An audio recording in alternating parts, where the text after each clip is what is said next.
Muy buenas tardes, noches, esto es Señales Ocultas, aquí por Tercera Llamada Radio, bajo una producción de Cristian Aguilar Centurión, con los medios de contacto Twitter, Facebook, Instagram, YouTube, como 3A Llamada Radio, donde nos pueden hacer favor de dejarnos sus comentarios, dudas, sugerencias, y si es posible y ustedes gustan, darnos un like para poder seguir avanzando en este proyecto tan importante de Tercera Llamada. En esta tarde-noche acompañado por mi querido amigo el ingeniero don Alfredo Herrera. ¿Cómo está, ingeniero? Muy bien, muchísimas gracias, Juan Ramón. Aquí dándole a este programa, va a estar muy interesante. Bueno, todos los que hacemos son interesantes, pero pues hay algunos que roban nuestra atención. Obviamente el que está en turno, pues tiene que ser el mejor. Sí, caray, ¿verdad? Como que vamos avanzando, ¿no? Sí, claro. Hay algunos temas, ingeniero, que pecaríamos si dijéramos que sabemos todo, que todo lo comprendemos. Hay algunos temas que yo honestamente le debo decir que no sabía ni enterado estaba de que existieran. Pero conforme hemos realizado los programas de Señales Ocultas y vamos entrando a cada tema, inmediatamente está el siguiente. Un tema nos lleva a otro. Y me sorprendo de toda la información que por tanto tiempo se ocultó. Sí, y dicho sea de paso, ya que toqué este tema, yo me he visto en la necesidad de aportar en estos programas lo que yo quiero aprender. Sí. Pues, la mejor manera de aprender es tratando de divulgar lo que uno sabe o que investiga en un momento dado. Y eso es lo que estamos pretendiendo hacer en este programa. Pero además, no con el afán nada más de saber por saber, sino con el afán de divulgar cierta información que por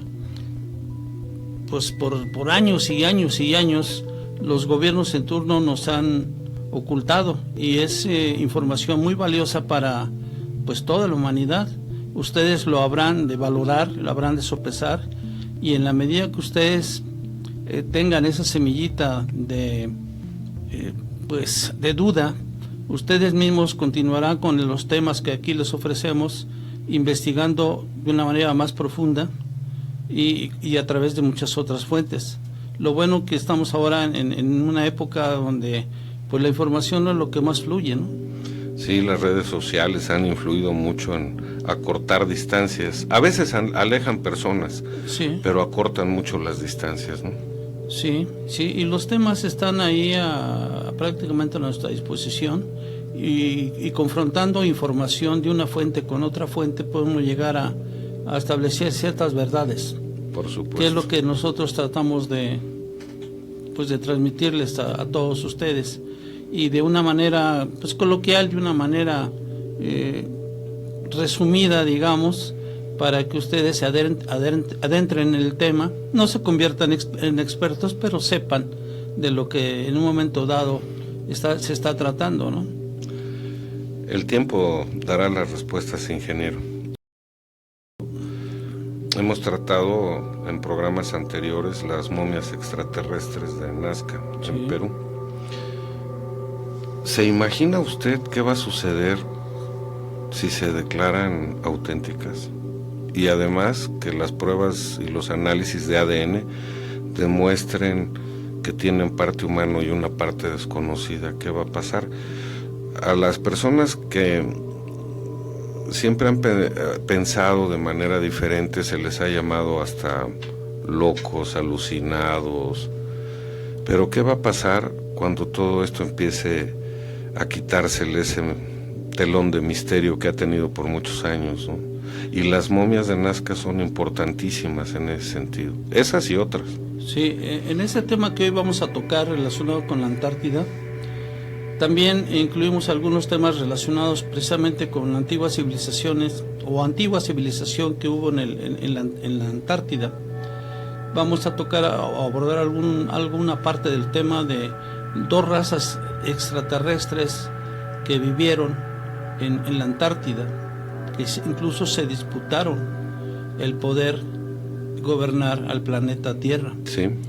Y algunas otras, por ejemplo, el mapa de Piri Reis, que es un verdadero enigma a nivel mundial para la gente que conoce de esos temas a fondo, porque en ese mapa, como lo veremos a continuación, vamos a encontrar que está tan bien hecho, tan bien diseñado, que anunciaba ciertas tierras que aún no se habían descubierto. Y desde hace cientos de años, ¿no? Desde el año de 1513 data ese mapa. Uh-huh. Hay algunas cosas que vamos a tratar hoy que les va a resultar, espero yo, de su completo interés. Ok. Bueno, pues bajo una producción de Cristian Aguilar, un afectuoso saludo hasta España, quien nos hace favor de seguirnos en ivox.com. También hasta Punta del Este en Uruguay, en Perú, en Chile. Muchas gracias al arqueólogo César Soriano, que nos hizo el favor de aceptar nuestra invitación a unirnos a su grupo en Facebook, y estamos recibiendo pues todas sus publicaciones extremadamente interesantes. Y esto, ojalá, sea el principio y que no concluya hasta el final de conocer la verdad de qué somos, de dónde venimos, para saber a dónde vamos. ¿Le parece, ingeniero? Entonces, pues sin más preámbulos, vámonos. ¿Qué se oculta en la Antártida? Antártida. Me gustaría empezar por decir qué cosa es la Antártida. Entonces, la Antártida es, o continente antártico, también conocida como Antártica en Chile. Está situada completamente en el hemisferio sur. Está rodeada por el océano Antártico, con 14 millones de kilómetros cuadrados. Es el cuarto continente más grande después de Asia, América y África. Tiene la altitud media más alta de todos los continentes. Alrededor del 98% de la Antártida está cubierta de hielo, que tiene un promedio de 1.9 kilómetros de espesor, pero hay lugares donde sobrepasa los 5 kilómetros, que es un escándalo de verdad. La Antártida es prácticamente un condominio que se rige por el Tratado Antártico, que tiene estatus de consultoría. 12 países firmaron el Tratado Antártico en 1959 y 38 lo han firmado desde entonces.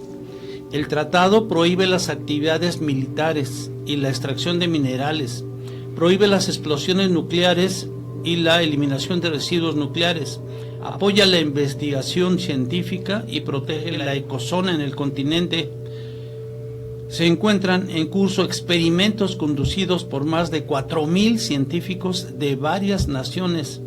En la Antártida se encuentran 65 bases con instalaciones científicas de 30 países. Aquí hay algo muy curioso.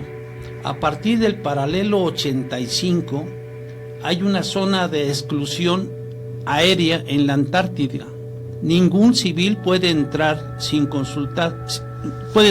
Ningún civil puede entrar. Si consultas en Google Earth, toda la zona está censurada vía satélite. Y se dice por ahí que la NASA ha tenido buen cuidado de que en esa parte, exactamente en el punto central del sur, del polo sur, se dice que está hueco. Es algo que anunció, que dijo, describió un señor llamado Richard Byrd, el que hizo una expedición llamada High Jump, y entonces esa se dice que está tapada en los mapas, está cubierta para que no se vea ese tremendo agujero. Bien, según muchos investigadores, hay estructuras en la Antártida, hay pirámides allí y pruebas suficientes para apoyar la teoría de que una civilización antigua habitó la Antártida en el pasado. Debajo de la helada y gruesa superficie de la Antártida se encuentran muchos secretos arqueológicos e históricos que bien pudieron ser revelados desde hace mucho tiempo, pero que por diferentes circunstancias y más que todo por intereses no se han hecho públicos. ¿Por qué se ocultan? Existen muchos intereses, por ejemplo, religiosos. Una revelación así podría afectar en la creencia de las personas. Económicos. Algunas potencias, por ejemplo las del norte, podrían favorecerse de los recursos minerales y hasta de posibles tesoros, y nótese, tecnología de las antiguas civilizaciones. Y además la relevancia de que tienen dichos descubrimientos podrían hacer tambalear el estatus privilegiado de algunas élites y entidades gubernamentales. Nótese, entiéndase, como los Illuminati, como los del grupo Bilderberg, que algunos de ellos están en los dos grupos. Oigan, y ya el hecho de que impidan el paso a civiles está de extrañar, ¿no? Sí, porque sí lo hacen los aviones de ellos. Uh-huh. Y los aviones civiles no pueden entrar ahí, los de pasajeros, vamos. ¿La Antártida pertenece a algún país en especial? No, no tiene dueño. ¿No es colonia de ninguna otra potencia? No tiene dueño. Teóricamente no tiene dueño, aunque como veremos en el transcurso de esta plática, vamos a ver que los alemanes fueron de los primeros seres que llegaron allí y fundaron algunas bases. Sí. Algunas bases y fundaron algunas ciudades incluso, desde la época de Hitler. Con su interés inagotable por conocer el origen de la humanidad, ¿no? Sí, ese fue lo que dijeron. Ese fue el principal motivo. Pero aquí puede surgir mucha suspicacia porque si, como veremos en el transcurso, en el desarrollo de esta plática, veremos que hubo alguna civilización por ahí extraterrestre que pudo haber dejado cierta tecnología. Entonces esa tecnología en poder de ellos pues los hace de alguna manera superiores al resto de la humanidad. Por supuesto. ¿Sí? Y entonces pues, obviamente no van a decir, yo tengo esa tecnología que tomé de tal o cual parte, porque esa tecnología pues a final de cuentas la encuentras en el planeta Tierra.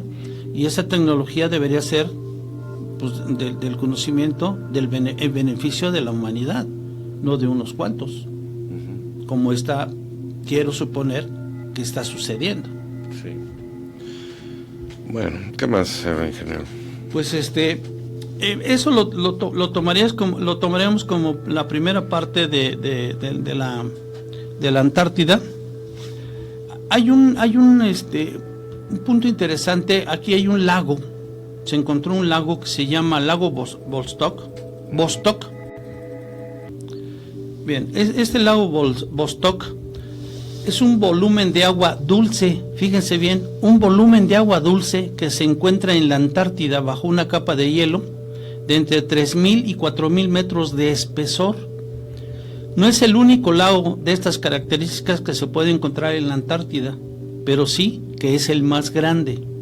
Este vaso de agua o esta masa de agua contiene unos 5.400 kilómetros de agua dulce, curiosamente en estado líquido, sí, a pesar de encontrarse bajo un enorme cubo de hielo. Eso es debido a la enorme presión a la que se ve sometida. El agua ahí encerrada se calcula que puede tener unos 14 millones de años de antigüedad. ¿Se imagina? Y hasta hace poco se creía que era el agua conocida más antigua, pero otro reciente descubrimiento en Canadá ha convertido el agua del lago Vostok en una jovencita. Entonces, si esta tenía 14 millones, imagínense la otra. Quiere decir que el lago Vostok es una reserva importante de agua dulce. Importante. Vamos a ir señalando algunos conceptos. Es una reserva importante de agua dulce, porque ya ve que se habla también de las situaciones y los problemas de la escasez de agua. Sí. Ajá. Entonces, el lago Vostok, por ahí hay quien especula en porcentajes, ¿no? Que habla del 14 al 25% de reserva de agua dulce en el mundo, es el lago. Sí, es muy grande. Sí, es grandísimo. Muy grande. Entonces ya empezamos a describir intereses que pueden estar involucrándose en la Antártida. Una, el agua dulce que posee. Sí, así es. Bien. El pasado mes de marzo, un grupo de científicos rusos llegó a obtener una muestra del agua. Fíjese nada más lo que se tardaron en perforar esta capa de hielo. Se tardaron 20 años en perforar esa capa de hielo para llegar a la parte líquida del lago Vostok. Es un hecho. Eso sí, en diferentes etapas de avance. En ellas se detectaron algunas formas de vida bacteriana que ahora se están analizando. Algunas fuentes indican que se trata de contaminantes externos producto de la perforación. ¿Sí? Bien, los misterios del lago Vostok. El lago se encuentra debajo del nivel del mar. La superficie de la corteza de hielo que tiene el lago Vostok encima se sitúa a la cota de 3.400 metros sobre el nivel del mar. Si el espesor de esta capa es de unos 3.700 metros y el lago tiene un espesor máximo de casi 700 metros, las cuentas salen solas. Es un demonial de metros que se va, habría que perforar para llegar a tomar una pequeña muestra. ¿Más de 4 kilómetros? Mucho más. Bien, casualidades de la vida. Los rusos decidieron establecer la estación científica más aislada de las 30 que existen en la Antártida y lo hacen justo encima del lago Vostok, sin haberlo previsto, de chiripa, de casualidad. Teniendo en cuenta que el lago tiene una superficie de 14.000 kilómetros cuadrados y la Antártida 14 millones de kilómetros cuadrados, las probabilidades eran de 1 a 1000, sí. Y sin embargo allí la pusieron. Déjenme decirle también que en estas muestras se ha encontrado que unas bacterias que se llaman pseudomonas. Estas bacterias tienen la característica de que atraen así y controlan todo lo que se mueva a su alrededor. Y se cree que la parte genética de estas bacterias es algo muy específico, diferente a lo que hay en la Tierra. Por eso se cree que esas bacterias sean de origen exógeno, es decir, extraterrestre. Sí. Por esa razón. Entonces, ese lago, además de constituir una gran reserva en el continente de hielo, constituye una fuente importante para que nos ayudará a dilucidar sobre la presencia de extraterrestres hasta en esa parte del mundo. Y sobre todo también sería un zoológico impresionante de vida prehistórica también. Sí, pues imagínense todo lo que tiene si eso dicen que tiene 14 millones de años. Sí, todo el material biológico que estuviera vivo dentro del agua obviamente pertenecería a la prehistoria y eso sería una información novedosa para la ciencia, ¿no? Bastante. Entonces, novedosa. Vamos bien, el agua, la diversidad biológica que debe tener el lago Vostok. ¿Qué más, señor ingeniero? Bien, relacionado con esta parte, quisiera también decirles algo. Señor productor, si nos pusiera, por favor, poner la bandera de la 1, es el mapa 10, por favorcito. Si ustedes ven ese mapa, van a encontrar que no incluye al continente de la Antártida. ¿Por qué aparece el polo norte y no el polo sur? Vemos Europa, Asia, África, América, Australia, Groenlandia y hasta Nueva Zelanda, pero ¿por qué se ha censurado precisamente la Antártica? ¿Acaso no es también parte del mundo? Es una pregunta que ahí se las dejamos. Por lo tanto, ese mapa de la 1 debería estar censurado. Como ven, amigos, este continente tiene aspectos sui generis que lo hacen pues diferente y muy diferente a los otros continentes que conocemos en la Tierra. Sin embargo, podemos decir que este continente no siempre estuvo helado.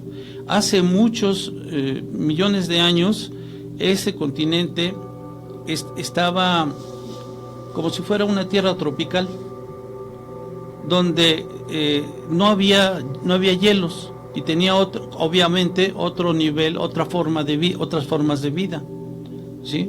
Entonces aquí en esta cuestión entraremos a ver lo que es el mapa de Piri Reis, que de alguna forma nos estaría explicando ese tipo de información.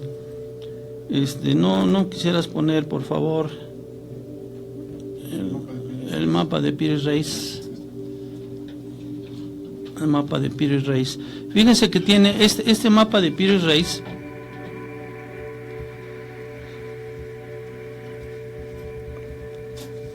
Es un tanto cuanto enigmático, y lo vamos a entender porque déjenme decirles algo. Los descubrimientos científicos actuales desvelan que la Antártida fue en épocas remotas un paraíso natural, en donde bosques y cascadas tapizaban miles de kilómetros cuadrados. Ocurría en un tiempo sin tiempo, antes de las grandes glaciaciones. Y esto ocurría mucho antes de aparecer las primeras civilizaciones y culturas sumerias, allá por Mesopotamia, hace 5000 años. Luego cambió el clima y la Antártida desapareció bajo una capa de hielos, que en ocasiones alcanza kilómetros de espesor. Los perfiles de la costa desaparecieron y todo quedó tapado por un infinito manto helado. Bien, yo quisiera que nos quedáramos aquí, hacer un primer corte en este punto, para que lo veamos de una manera continua, esto que trata del mapa de Piri Reis.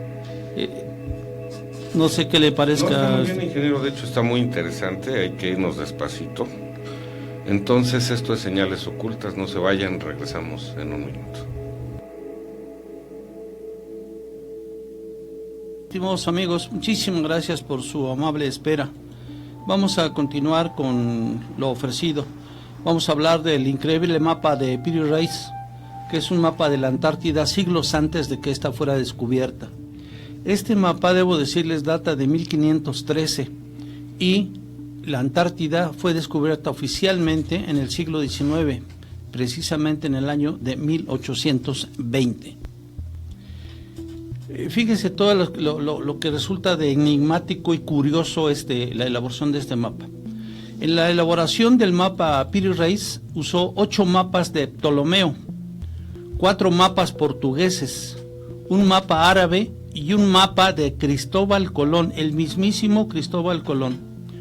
Muestra, entre otras, las Islas Malvinas descubiertas en 1592, pero lo más sorprendente es el perfil de costa de la Antártida, que se muestra con gran detalle. Piri Reis fue un marino y cartógrafo otomano, nacido en Galípoli, sobrino de Kemal Reis, el más famoso de los piratas que asolaron el Mediterráneo entre los siglos XV y XVI. Y así, Piri Reis fue también pirata, llegando a ser almirante de la flota turca en el Mar Rojo y el Golfo Pérsico, pero aunque pirata, fue hombre de gran cultura, llegando a dominar, además de su lengua otomana, el árabe, el griego, el español y el portugués. Era toda una fichita ese señor. Piri Reis se aficionó a coleccionar cientos de mapas antiguos de todas partes del mundo, llegando a publicar un atlas de 215 mapas que abarcaba desde Dardanelos hasta Gibraltar.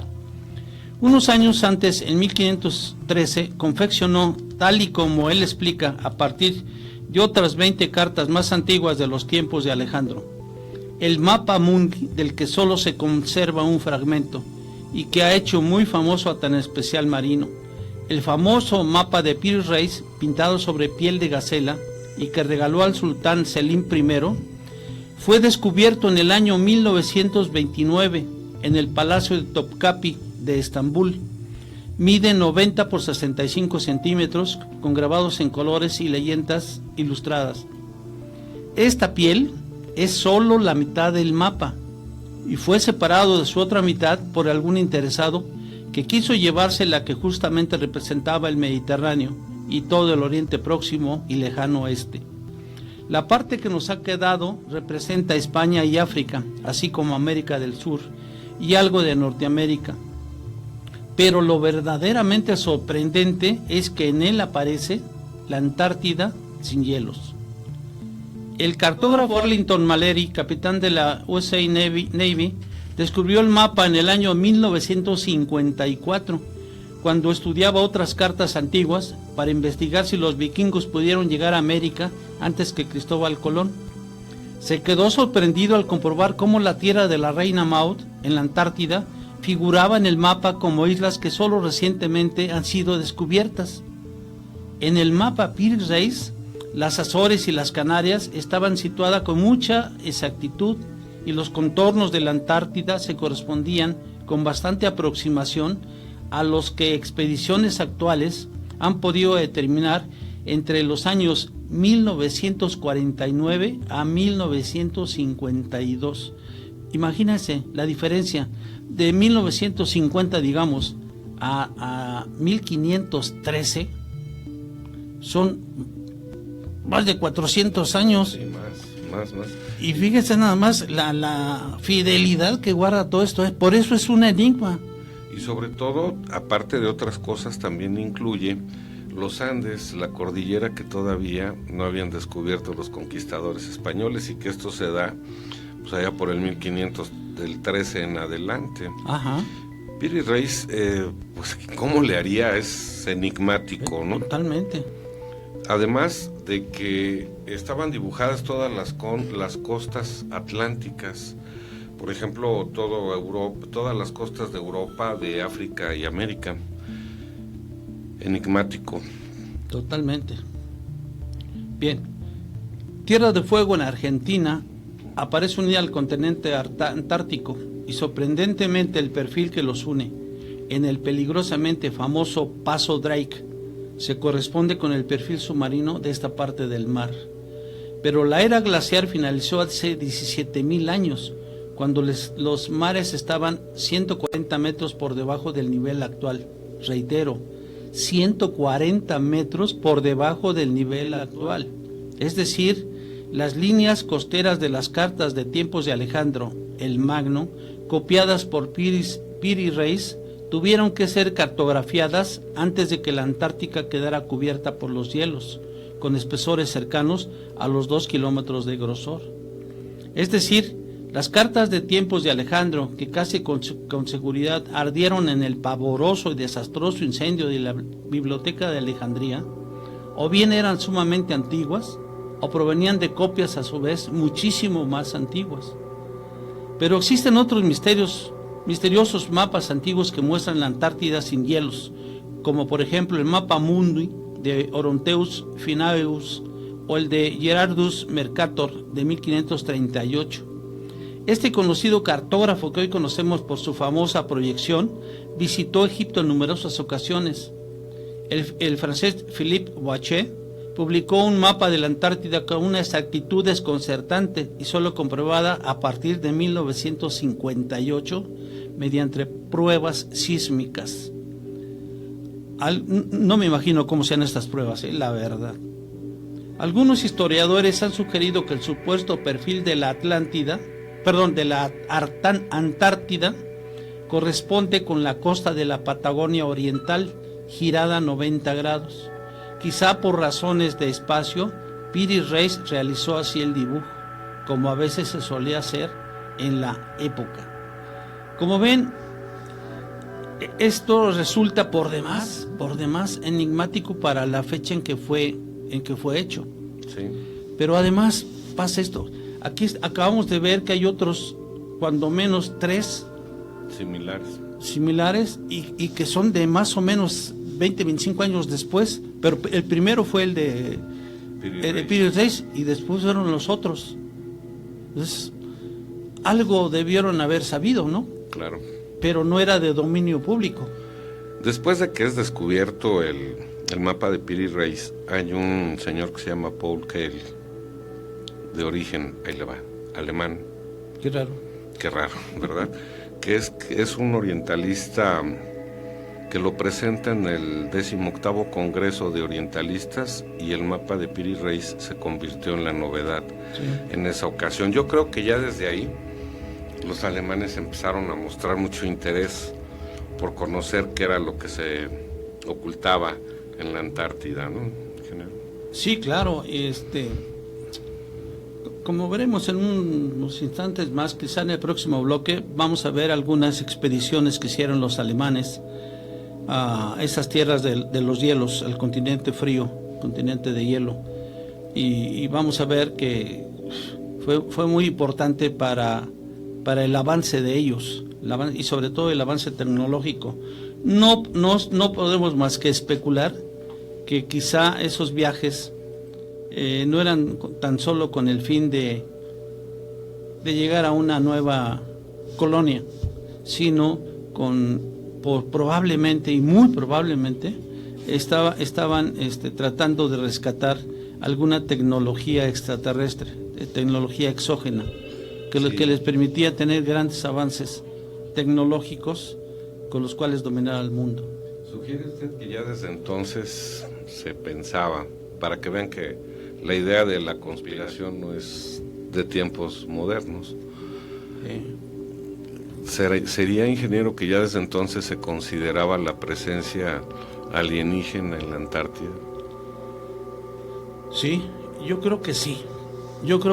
Y hay un relato, él le llama,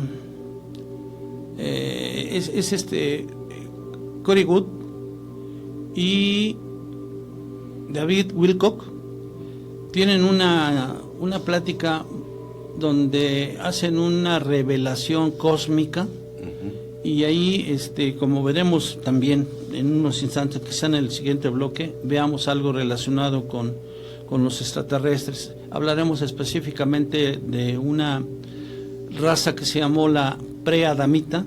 Sí. Ya el nombre nos indica que es antes de Adán, ¿sí? De donde se cree que incluso la mujer la mujer del que no estaba muerto, ¿cómo se llama? Caín y Abel. De Caín y Abel, ya ve que uno mató al otro, y el que sobrevivió contrajo nupcias. Entonces, ¿de dónde venía esa? Y se piensa que esa era una preadamita de esa raza, y ya serían prácticamente no de linaje puro, sino híbridos de preadamita, o sea, de la raza alienígena pura con humanos, porque pues obviamente la Biblia no nos dice eso, ¿verdad? La Biblia nos señala que para ellos empieza el mundo desde Adán y Eva, sí, la pareja divina, y realmente no, porque ahí vemos que pues de dónde provino. Hay muchas mitologías que opinan la mujer, de manera contraria, claro. De dónde vivía esa gente, vivían en un pueblo, sí, también, entonces había mucha más gente, sí, y se piensa que esa gente eran preadamitas, y eran híbridos preadamitas, de una raza alienígena venida de Marte y de un planeta que se llamó Maldek. Lo vamos a ver con un poquito más de detenimiento en un Está interesante la Antártida, ingeniero. Continúe. En un ratito más. Bueno, ahora me gustaría tocar el tema de los iceberg desprendidos en la Antártida. Cristian, sí, por favor, nos puedes poner el mapa de Larsen. Bien. Ahí en ese mapa de Larsen vamos a ver que en la Antártida hay una península que se llama Antártica, viene como una especie de pico, y en esa especie de pico que sale hacia el lado izquierdo del mapa, en la parte interna se encuentra la barrera de hielo llamada Larsen. Si vemos en la siguiente, hay una siguiente de Larsen, ahí vamos a ver que ahí hay Larsen A, B y C. El Larsen A es un desprendimiento de hielo de un iceberg que se formó por ahí de 1915, creo que trae la fecha ahí, ¿no? 1995, perdón. 1995. El B en el 2002. Y el C, que es el actual, el que se Larsen C, que algunos le llaman A18, A68, iceberg A68. Esta se desprendió de una barrera de hielo, de la barrera de hielo que le decíamos Larsen, y ese nombre fue en honor a un capitán noruego que circundó por ahí pues hace muchísimo tiempo. Se dice que esa barrera de hielo Larsen en la actualidad solamente tiene el 15% del hielo que tenía en 1990. Nótese. De 1990 hace 27 años. Sí. Solamente tiene ya el 15%. Y es aquí donde se adopta la teoría del calentamiento global como efecto para que se den esas grietas y esos desprendimientos, ¿no? Los científicos han descartado esa posibilidad. Dicen que no afecta eso. ¿Es un efecto natural entonces? Es un efecto natural porque la teoría más aceptada, porque también no deja de ser teoría, la teoría más aceptada es que a esos hielos llegan corrientes submarinas más calientes. Uh-huh. Y entonces eso es lo que fragiliza esa parte de hielo. Pero estamos hablando de 11,000 kilómetros. Sí, del tamaño de Puerto Rico. 6,000 kilómetros, uh-huh. una franja que se abre y que se desprende de peso de billones de toneladas de hielo. Sí. Bien, aquí los icebergs no son peligrosos realmente por la siguiente razón. Serían peligrosos para los barcos que transitarían por esa zona. Para eso sí. Estuvieran sumergidos, ¿no? Para eso sí, porque están sumergidos. No, uh-huh. sí están sumergidos, por eso son icebergs. Sí. Solamente se ve en la punta, pero uh-huh. está una masa mucho mayor, que será el 90% de la masa, queda abajo de la superficie del agua. Uh-huh. Solamente la punta de la que sale, que ya es del orden de un 10%. Para los barcos que navegarían por ahí, sí representaría un grave problema. Pero para el resto de la humanidad, no, por la siguiente razón. Solamente cuando hay un desprendimiento en masa muy grande y que cae al agua, en ese momento se presentaría o se generaría un tsunami. Habría un movimiento. Ahora,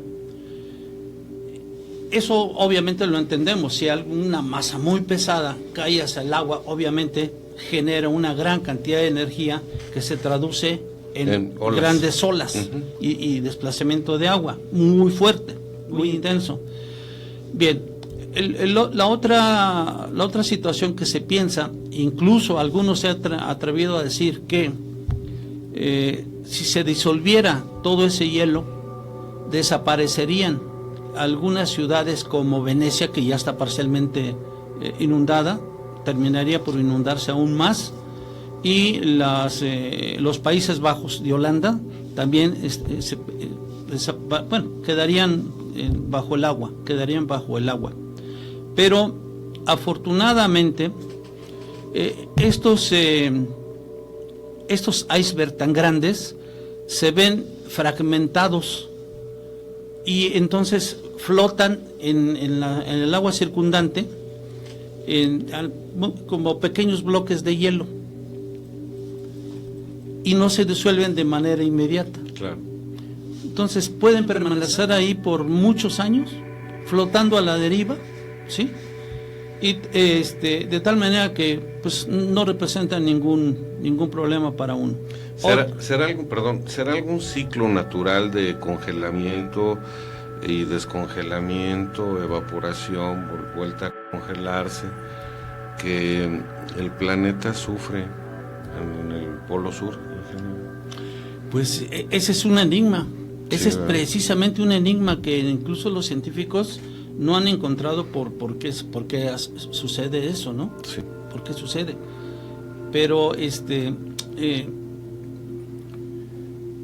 pues está muy raro porque se están rompiendo por doquier de la Antártida, se están creando iceberg.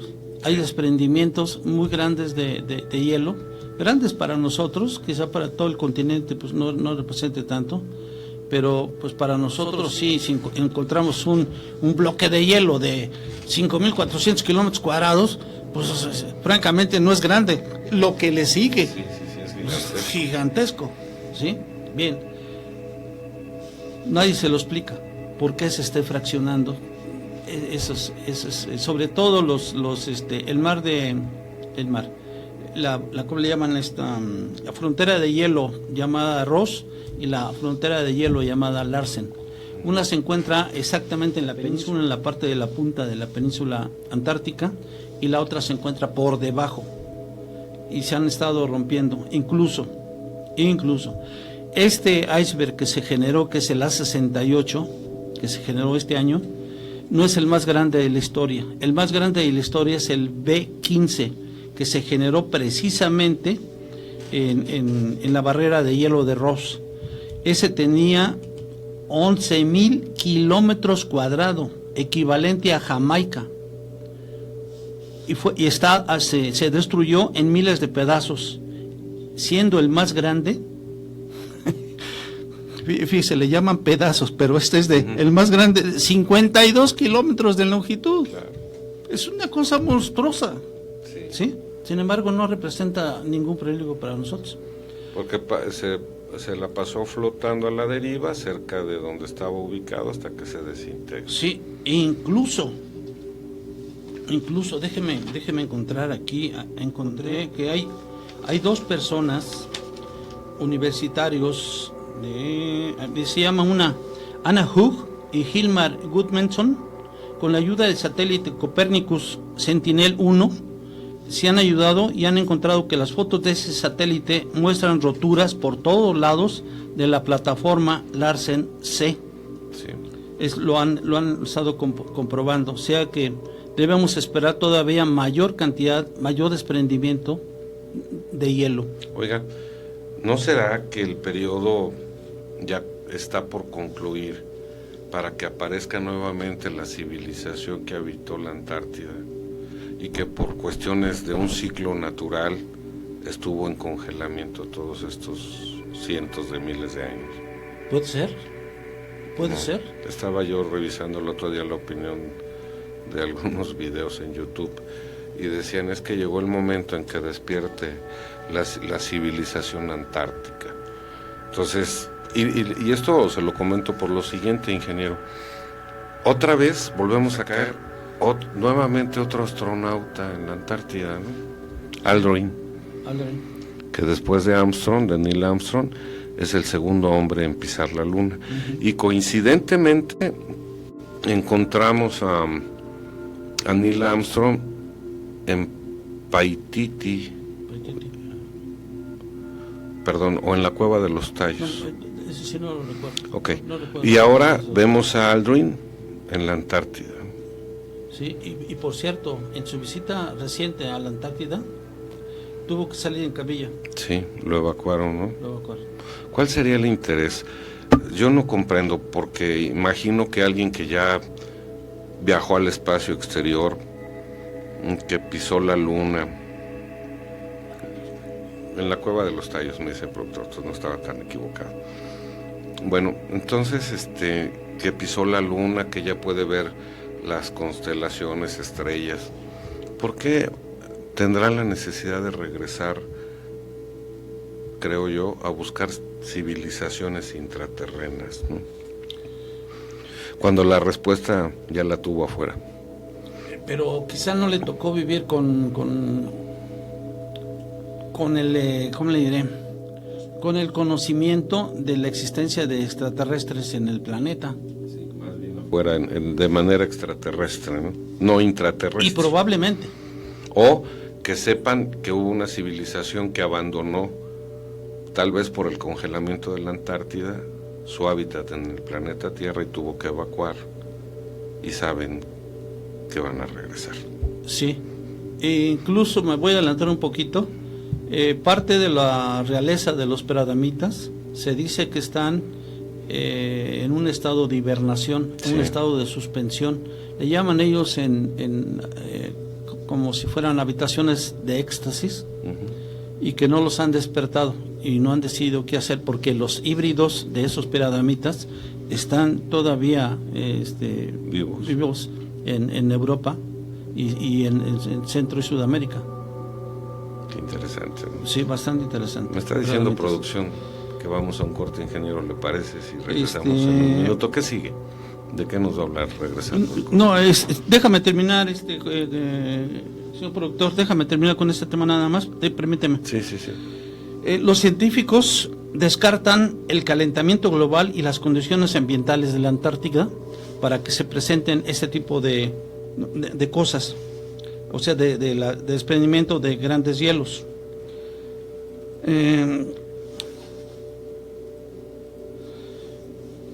¿Qué vas alrededor de esto? Déjeme verlo, permítame.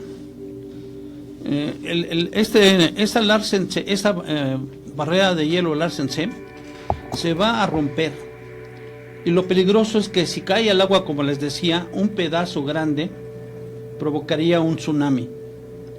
Otra teoría es que puede chocar con la tierra provocando una catástrofe. Eso es poco probable porque necesitaría avanzar miles de kilómetros y probablemente hasta contra las corrientes marinas, lo cual a una velocidad superior al oleaje, ¿no? Es muy grande, ¿no? Entonces, sí, definitivamente yo no pienso que eso sea, ¿sí? Bien, pues creo que con esto podríamos dar por terminado la parte de los icebergs. Reiterándole nada más, este iceberg, el A68, no es de los más grandes en la historia. El más grande en la historia se llama el B15, que se produjo por fractura de la barrera de hielo llamada Ross. Pues está muy interesante, y vamos a regresar con la parte que se empieza a convertir todavía más interesante. Esto es Señales Ocultas. En un momento continuamos, no se vayan. Se conoce, es la plataforma de hielo que se encuentra más al norte de la Antártida, que después de incrementar su tamaño a principios de año, la grieta que lo está separando estuvo estática hasta que a principios de mayo de este año empezó a dar un giro a la derecha que la acercó más al océano. En los últimos días se menciona que esta grieta tiene unos 200 kilómetros de longitud, es grandísima. Los investigadores en Gales afirman que la pérdida de una pieza de este tamaño dejará al resto de la plataforma de la Antártida vulnerable a futuras rupturas. Larsen C, como nos mencionaba el ingeniero, tiene unos 350 metros de espesor y flota en los mares al borde de la Antártida Occidental, frenando el flujo de los glaciares de menor tamaño. Ahora bien, antes del corte hablábamos, ingeniero, de que ¿qué andaba haciendo por allá Buzz Aldrin en la Antártida? Pues sí, puede estar haciendo muchísimas cosas. Lo que pasa es que pues, toda esta gente, y aquí podemos hablar que pues, son turistas de alto nivel, sí, porque pues qué va a hacer una gente como él ahí, donde, como usted decía hace un rato, si él ya salió a la luna, ya tuvo oportunidad de andar en el espacio, ya tuvo oportunidad de ver y cotejar alguna otra información que es ajena al resto de la humanidad, salvo la que hayan ellos proporcionado. Entonces, pues ¿qué interés pudiera tener? Y entonces aquí surge una serie de especulaciones. Es decir, ¿qué se ha encontrado bajo los hielos de la Antártida? Que tenga que ver con el espacio exterior. Sí, pero también han ido otras personas. Por ejemplo, además de Buzz Aldrin, está este señor Bill Clinton, sí, está Vladimir Putin, sí, está Kirill, que es el máximo jerarca de la teología de la Iglesia Ortodoxa rusa, En fin, han ido grandes personalidades. Un otro americano, Kerry, ¿no? John Kerry, que fue incluso cuando estaban las elecciones, ¿eh? Sí.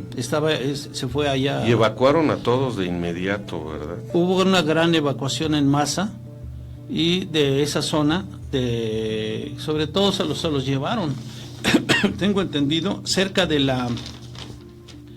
del paralelo 85.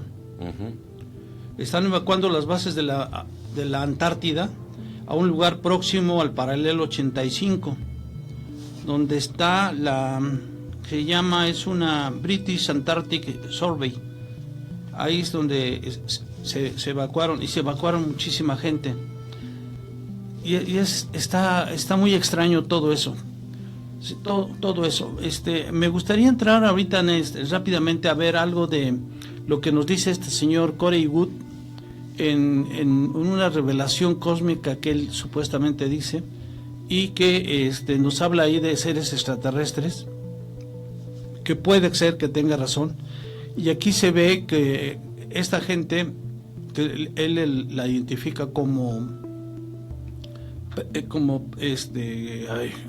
se llaman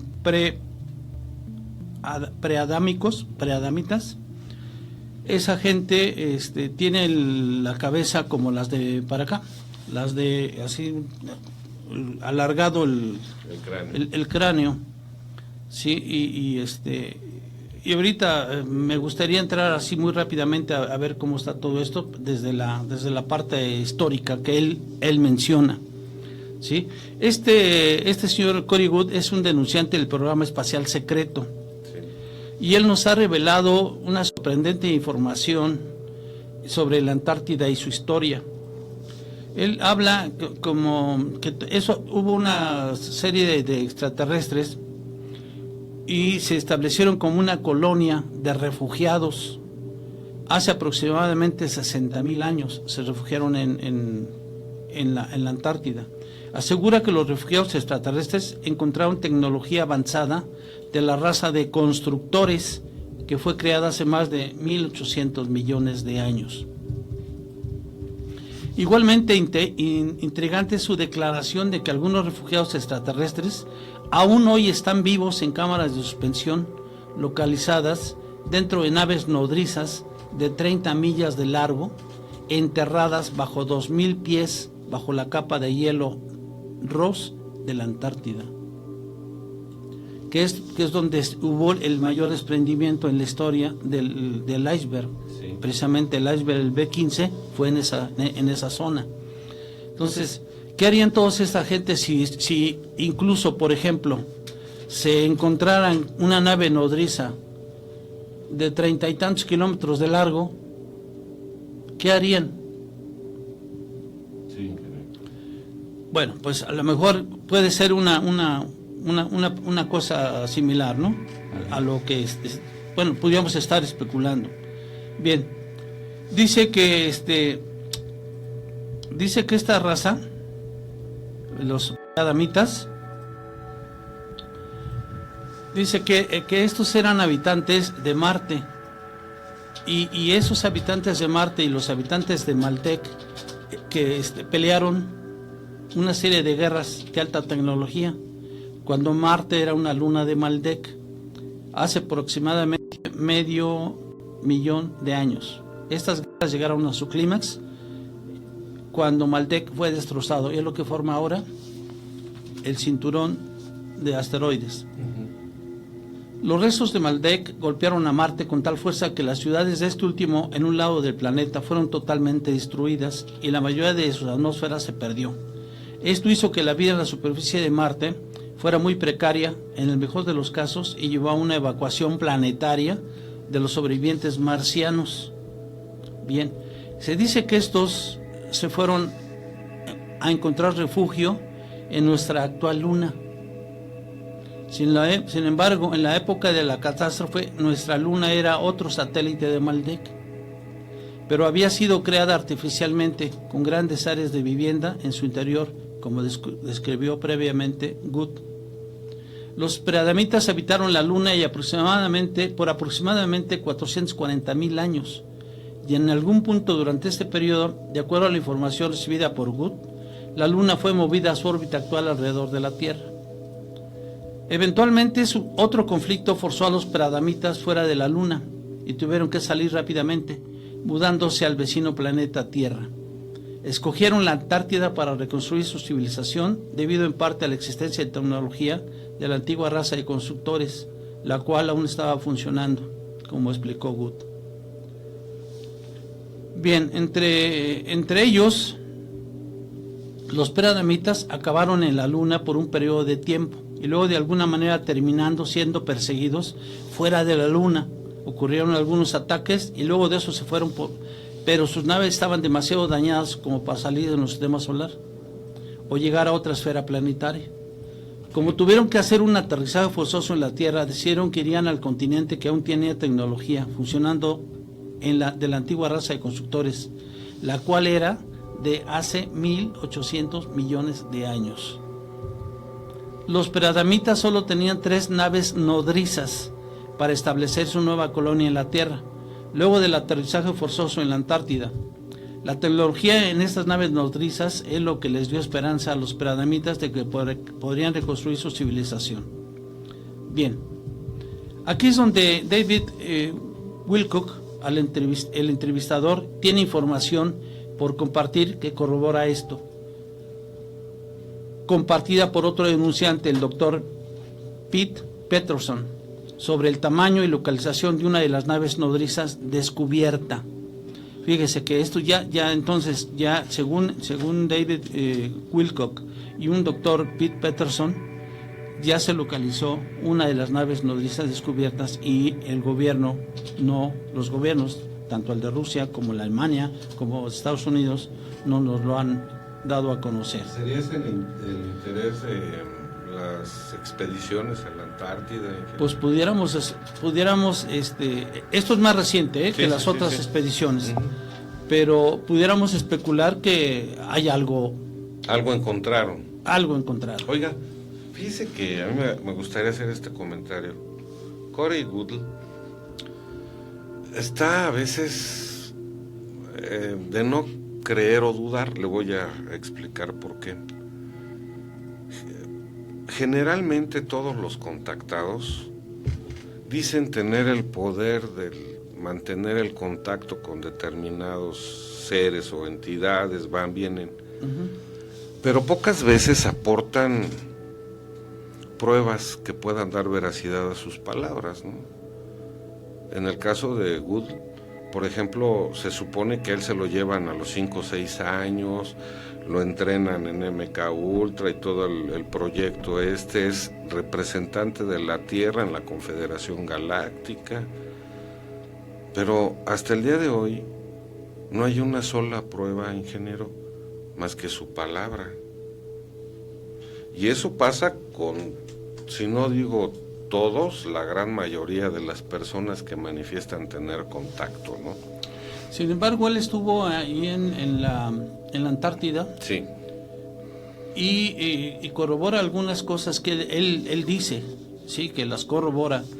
Y además de que el gobierno, los gobiernos en el poder van a dar una cierta información y dice, van a anunciar que encontraron una nave nodriza.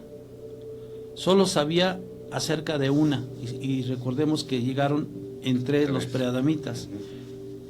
Pero fíjese nada más, que esto está muy jalado los capilares también. Como dice usted. Esa nave nodriza era de 30 millas de ancho, sí, con forma casi circular, que había sido encontrada bajo el hielo.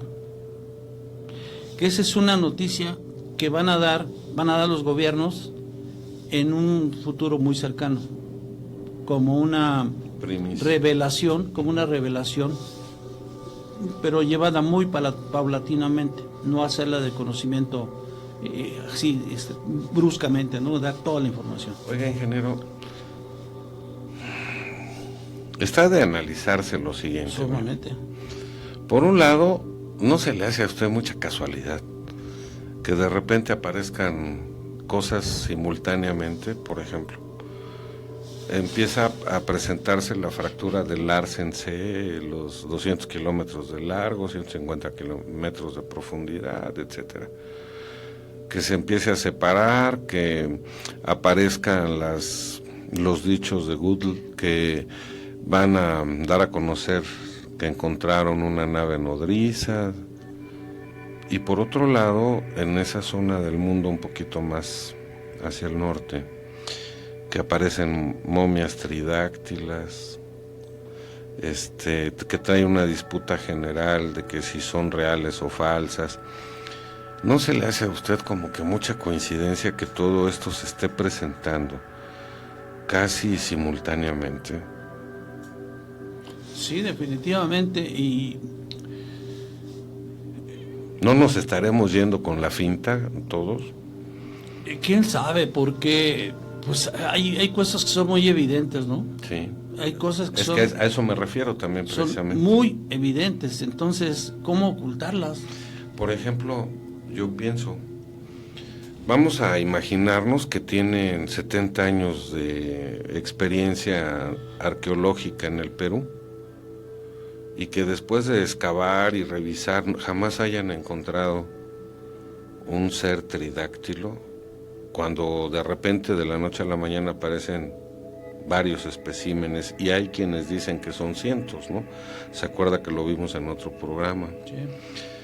Y casi en la línea del tiempo también aparece en la Antártida y luego también que en Rusia, y luego, o sea, que todos estos años la ciencia no fue ciencia.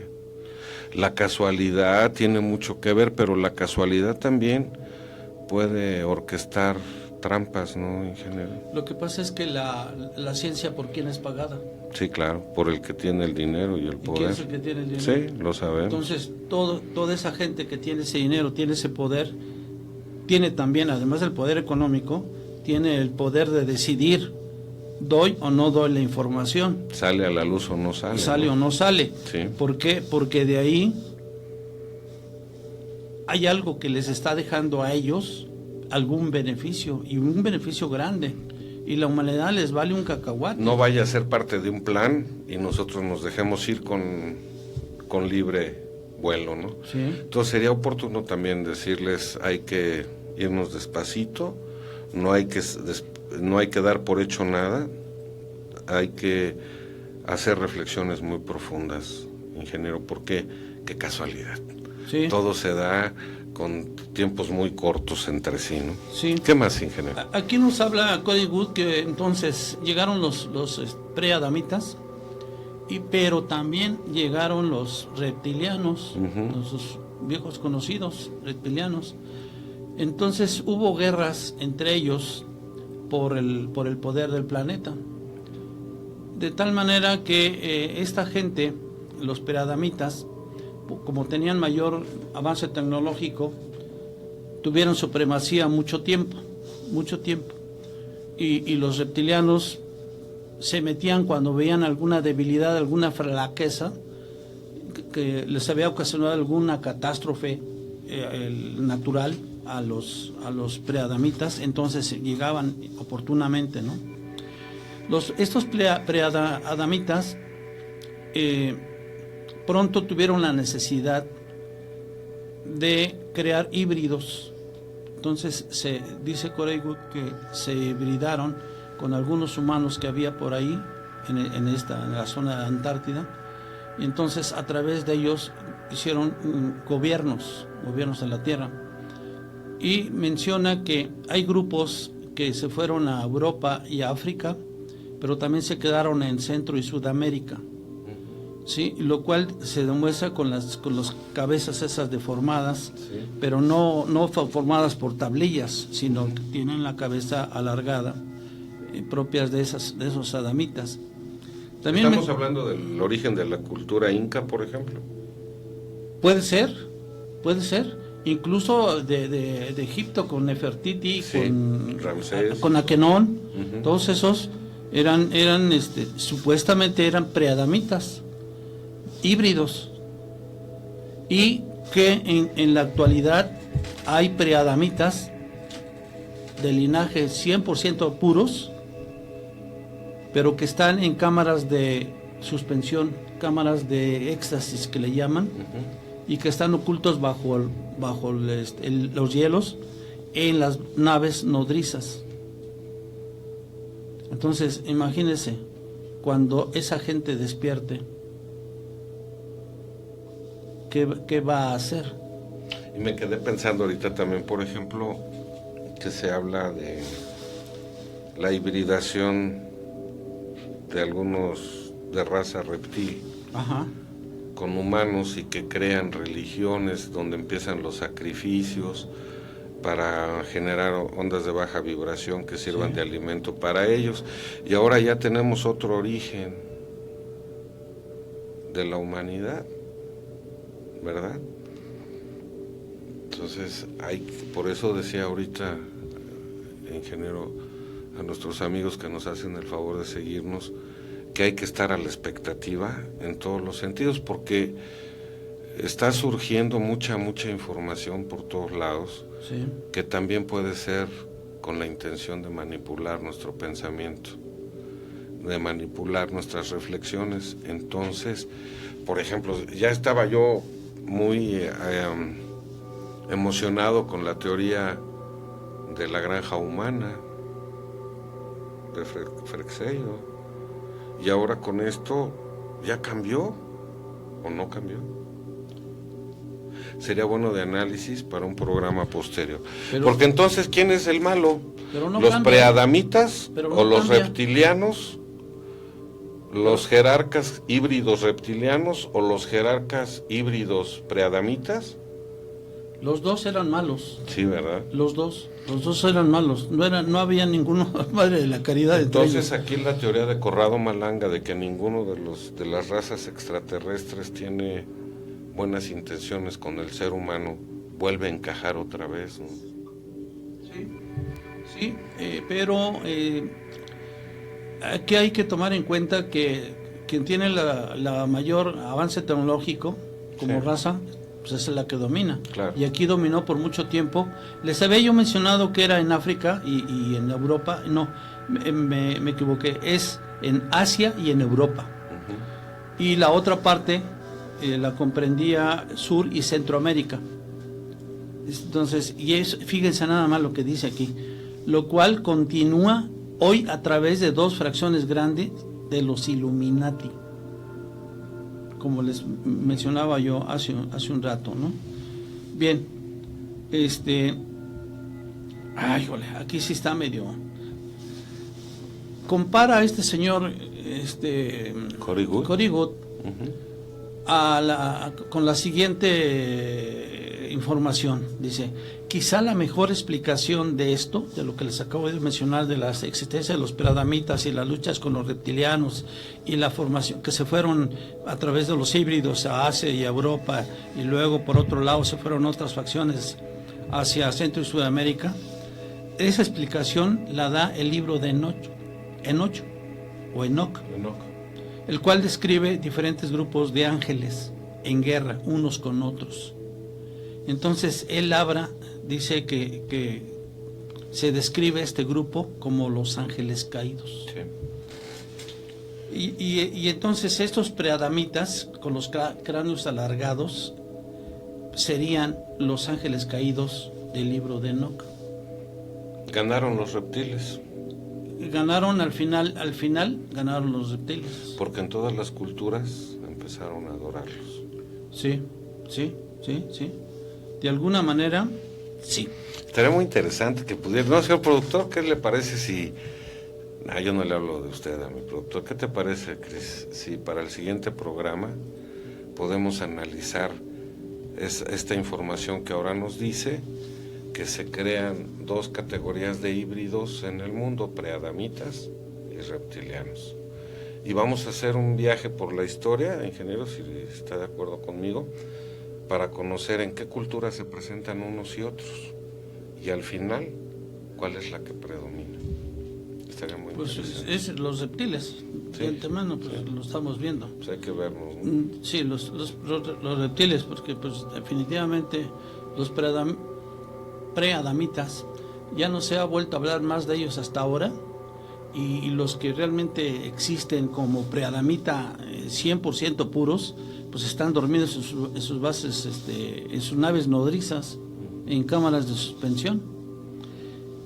¿Será que no quieren que despierten? Desde hace 12.800 años. Que más o menos es el tiempo que tienen los primeros sacrificios de animales y humanos. Oiga, estaría interesante hacer un programa de esos, ¿no? Estaría bueno, sí. Va. ¿Qué más, señor ingeniero? Bien.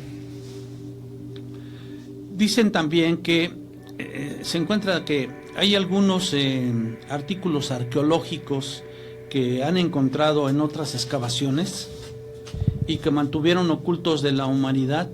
Los tenían almacenados en inmensos lugares, pero también los estuvieron llevando a la Antártida y los sembraron. Y esa es la gran excavación que estos arqueólogos van a hacer pública, porque desde el año 2002, arqueólogos de los Estados Unidos han estado haciendo excavaciones. ¿Con qué fin? Y se piensa que son artículos arqueológicos que encontraron en otras excavaciones, los llevaban y los sembraban ahí. Esa es otra supuesta tesis, ¿no?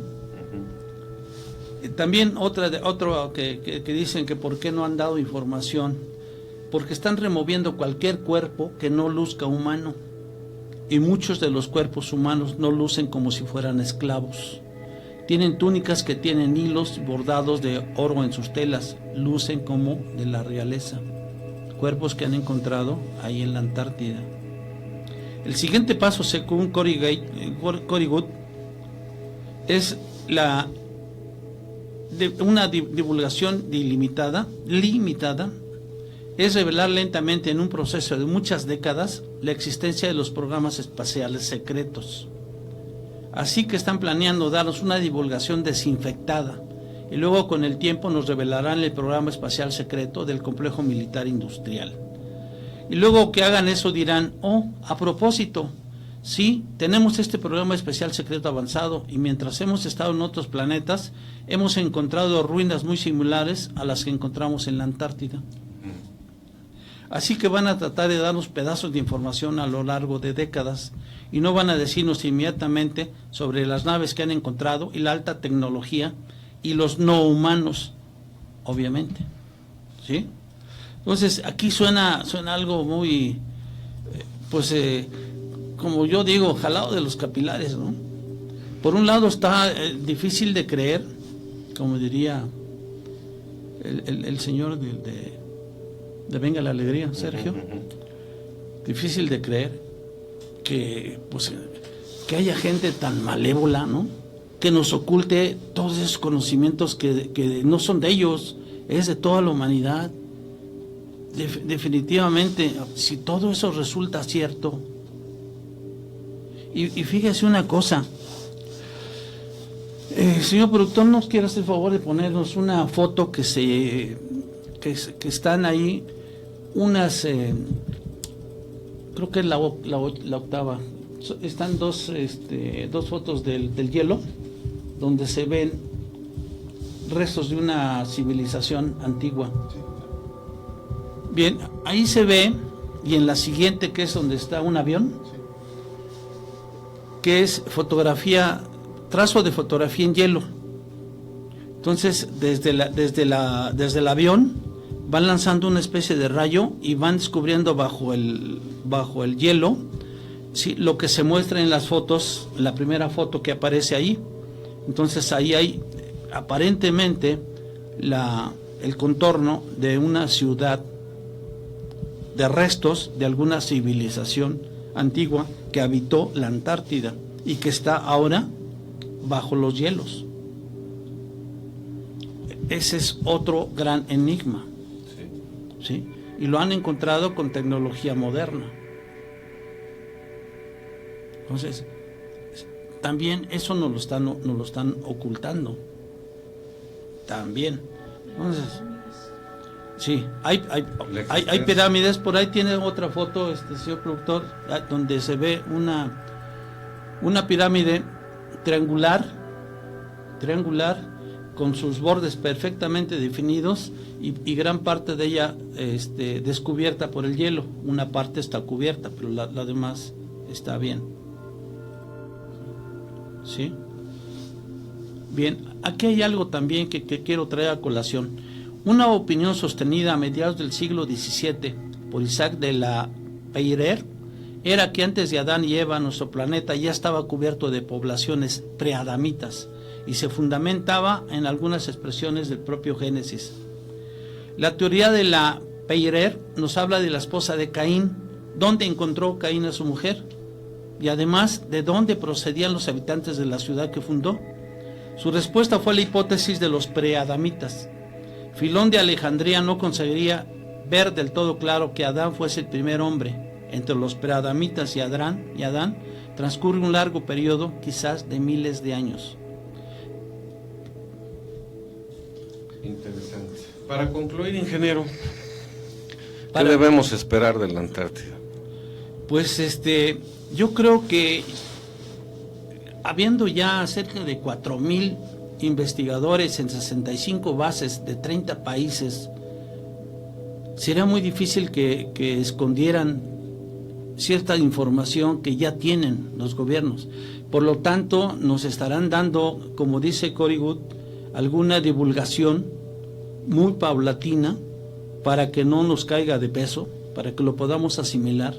Yo espero todavía vivir para ese entonces, ¿sí? y ver cómo cambia nuestra humanidad, porque todo eso obviamente va a dejar huellas imborrables y va a ser de trascendencia esas noticias, de tal manera que debe cambiar 180 grados la conducta del ser humano.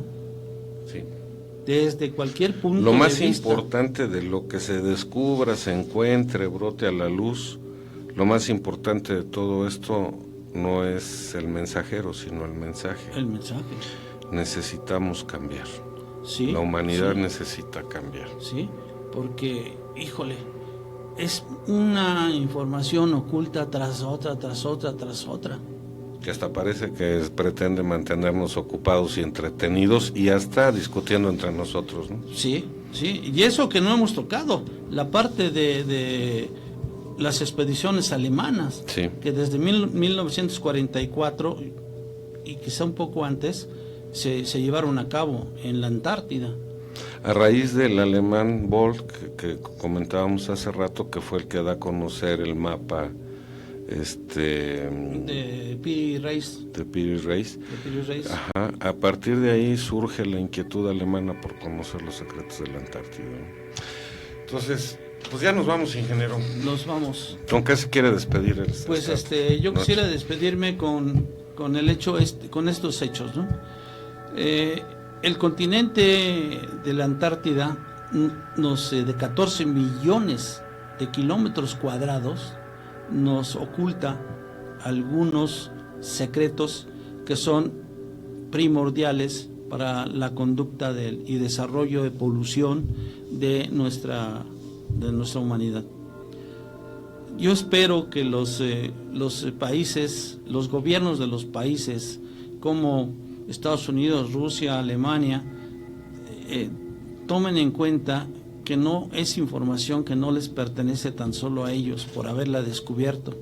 Es información que nos pertenece a toda la humanidad y todos los humanos tenemos derecho a saber qué ha pasado en la antigüedad, con la llegada de extraterrestres o no, con el avance tecnológico que se debe a ellos o no, con todo lo que está ahí a la luz ahora, con lo poco que hemos podido transmitirles en este programa, ¿no?